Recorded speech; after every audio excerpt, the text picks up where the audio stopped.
Compte rendu de la 9e réunion ordinaire du Conseil des ministres. Ce vendredi 8 novembre 2019 s'est tenu, sous la présidence de son Excellence Monsieur le Président de la République, chef de l'État, Félix-Antoine Tshisekedi, la 9e réunion ordinaire du Conseil des ministres à la Cité de l'Union africaine. 5 points étaient inscrits à l'ordre du jour, à savoir 1. Communication de son Excellence Monsieur le Président de la République. 2. Points d'information. 3. Approbation d'un relevé des décisions du Conseil des ministres. 4. Examen et adoption d'un dossier. 5. Examen et adoption d'un texte. De la communication de son Excellence Monsieur le Président de la République. Dans sa communication, le Président de la République a abordé 5 points à l'intention des membres du Conseil des ministres, à savoir 1. La création d'une agence pour améliorer le climat des affaires. 2. L'affirmation du leadership de la RDC dans le domaine de l'environnement. 3. L'application des résolutions du Forum de Matadi sur l'énergie. 4. Les modalités de collaboration entre les membres du gouvernement. 5. La cohésion gouvernementale. En ce qui concerne le premier point, le Président de la République a annoncé la création d'une agence pour l'amélioration du climat des affaires en vue de favoriser et rendre attractifs les investissements dans notre pays. À cet effet, il a chargé les experts de la présidence pour travailler dans ce sens. Il les a orientés vers Madame le vice-premier ministre, ministre du Plan, pour approfondir cette initiative avant l'adoption en Conseil des ministres. Concernant l'affirmation du leadership de la RDC dans le domaine de l'environnement, le Président de la République a annoncé la création d'une agence de transition écologique. Elle permettra de mettre en œuvre de manière optimale nos potentialités dans ce secteur.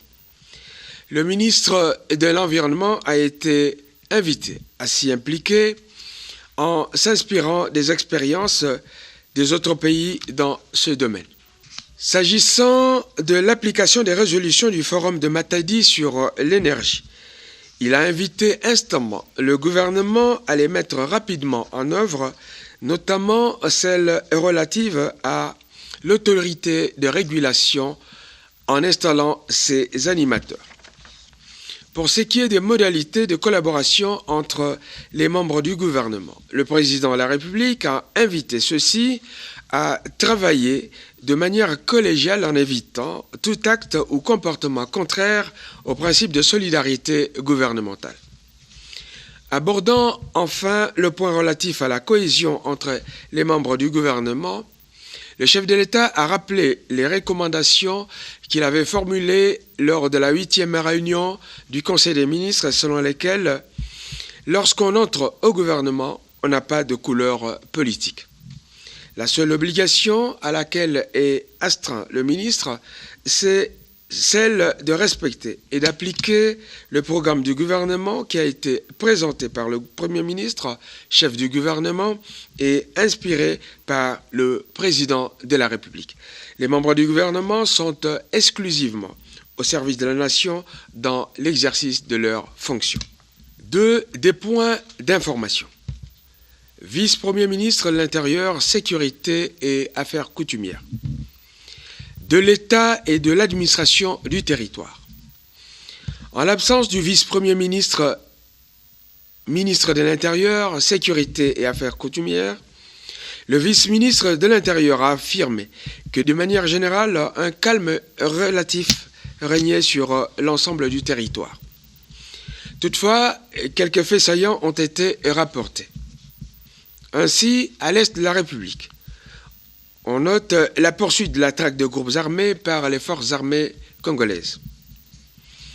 Concernant l'état d'esprit de la population, on doit signaler à Kinshasa la consternation de l'opinion à la suite du meurtre de l'administrateur du centre hospitalier Vijan. On note par ailleurs la satisfaction des membres des familles éprouvées à la suite de l'accident de circulation de Mbanza-Ngungu, concernant la manière dont le Président de la République et le gouvernement ont géré ce problème. S'agissant du fonctionnement des institutions provinciales, on notera ce qui suit. Dans le Sankourou, de malaise à l'Assemblée provinciale à la suite du non-paiement des émoluments des députés provinciaux. Dans le Haut-Lomami, on note une motion de censure contre le gouverneur de province et ce dernier pourrait donc être destitué. S'agissant de la situation sécuritaire, on note la poursuite de mouvements de reddition de la part des membres de certains groupes armés. En ce qui concerne la situation aux frontières, on constate le retour au Congo central, au Kasaï et au Sud Kivu, en particulier à Uvira, des compatriotes refoulés d'Angola et du Burundi. À propos de la situation sociale, on remarque au niveau du Kasaï la hausse des prix de maïs qui cause une grande grogne dans la population. À Kisangani, on remarque également la hausse des prix des denrées alimentaires et des difficultés d'approvisionnement pour cause de mauvaise navigabilité, principalement due à la crue des eaux du fleuve. Pour ce qui est de la gratuité de l'enseignement de base, il a été constaté l'application de la gratuité de base dans l'ensemble du territoire, et ce, à la satisfaction des bénéficiaires. Toutefois, on note ça et là des petits mouvements de grève dans l'enseignement public et privé, notamment pour cause d'absence de mécanisation, de prise en charge de nouvelles unités et des non-payés. Concernant le ministère de la Défense nationale et anciens combattants, s'agissant de la situation sécuritaire, le ministre délégué auprès du ministre de la Défense et anciens combattants, chargé des anciens combattants, a estimé que la situation sécuritaire exposée par le vice-ministre de l'Intérieur correspondait à son constat et n'avait donc rien à ajouter. S'agissant du vice-premier ministre, ministre du Plan, Madame le vice-premier ministre, ministre du Plan, a exposé sur 3 dossiers importants concernant le développement de notre pays, à savoir 1. Le processus de structuration du projet de construction du pont route-rail entre les villes de Brazzaville et Kinshasa et du prolongement du chemin de fer Kinshasa-Ilebo. 2. Le projet d'aménagement de la route Ouesso-Bangui-N'Djamena et de la navigation sur le fleuve Congo et ses affluents, notamment l'Ubangi et le Sanga. 3. Projet de construction d'un pont sur la rivière Ubangi, de l'aménagement des chaînons manquants dans les corridors routiers Bangui, Kisangani, Kampala et Kisangani-Bujumbura, ainsi que de la facilitation du transport, du commerce et de transit le long des 2 corridors. À propos de la réalisation du pont route-rail entre les villes de Brazzaville et Kinshasa, le Conseil des ministres, tout en appréciant le projet pour son caractère intégrateur, a rappelé l'exigence de préserver les intérêts économiques de la République démocratique du Congo par la mise en œuvre préalable des projets prioritaires ci-après. Premier projet, la construction du port en eau profonde de Banana et ses voies de desserte routières et ferroviaires sur Matadi. La réhabilitation de la ligne ferroviaire Matadi-Kinshasa. La modernisation du port de Matadi et la construction du chemin de fer Kinshasa-Ilebo. C'est dans ce cadre que le président de la République avait décidé de l'asphaltage de la route Boma-Banana, dont par ailleurs l'inauguration se fera au mois de février 2020. Pour les 2 autres projets, Madame le vice-premier ministre a tenu à éclairer le Conseil sur leur niveau de mise en œuvre et à solliciter l'implication du gouvernement en vue de permettre à la République démocratique du Congo d'honorer ses engagements financiers. Point 3. Approbation d'un relevé des décisions du Conseil des ministres. Le relevé des décisions prises lors de la 8e réunion du Conseil des ministres du vendredi 1er novembre 2019 a été approuvé. Point 4. Examen et adoption d'un dossier. Il s'agit d'un dossier concernant le ministre des Actions humanitaires et Solidarité nationale. Le ministre des Actions humanitaires et Solidarité nationale a présenté le dossier relatif à la situation préoccupante de la crise humanitaire qui touche la province du Sud Ubangui, consécutive aux inondations.